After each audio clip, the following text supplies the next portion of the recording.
Muslims will always be welcome on Facebook. Mark Zuckerberg posts statement as Donald Trump banning outrages.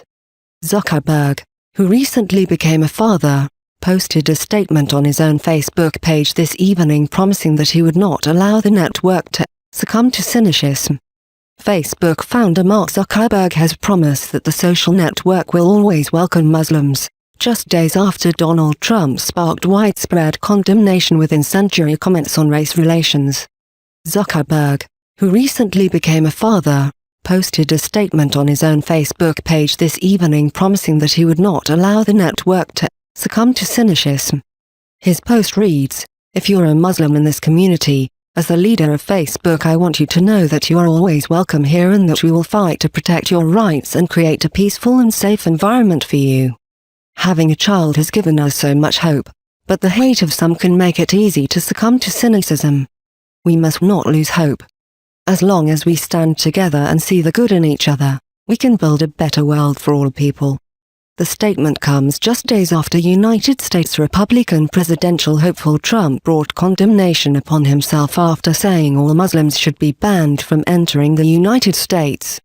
While he does not mention Trump by name, or address his comments, the timing of the statement is notable, as the fallout from the mogul's comments causes international waves.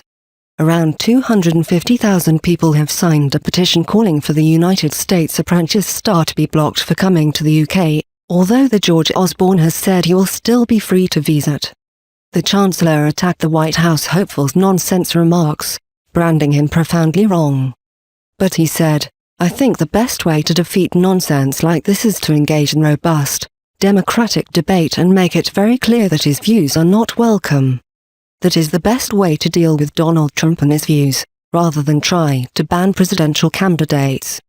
The online debate surrounding Trump's comments is raging, and while many users refute his opinions entirely, many people will also back him, which can lead to unsuitable content being posted on the social network.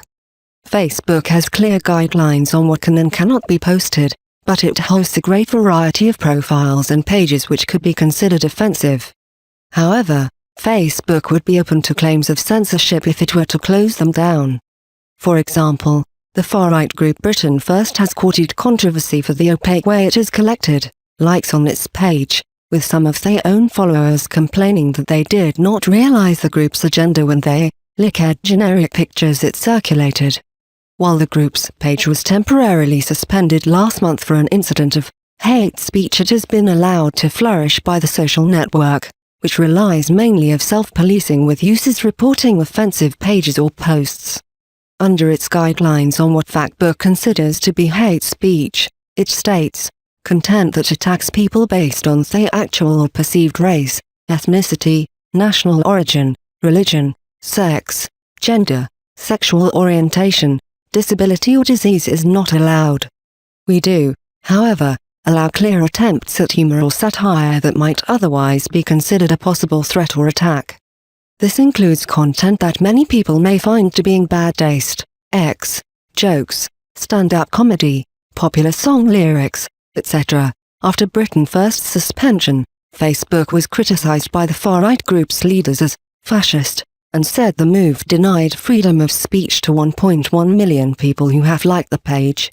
The page was restored an hour and a half later, and a Facebook spokesman said it had been taken down due to an error. A Britain First statement said, "Facebook resisted attempts by political opponents hostile to Britain First to get our page closed down, but now it seems they have unpublished it.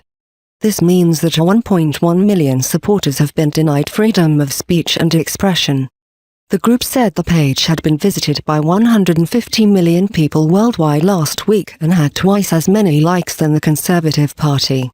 Its statement continued, "We have launched an immediate legal fund to drag Facebook into court.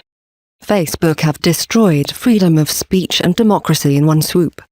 We must fight this politically correct and cowardly attempt to ban criticism of Islam and immigration on the most popular social network in the world."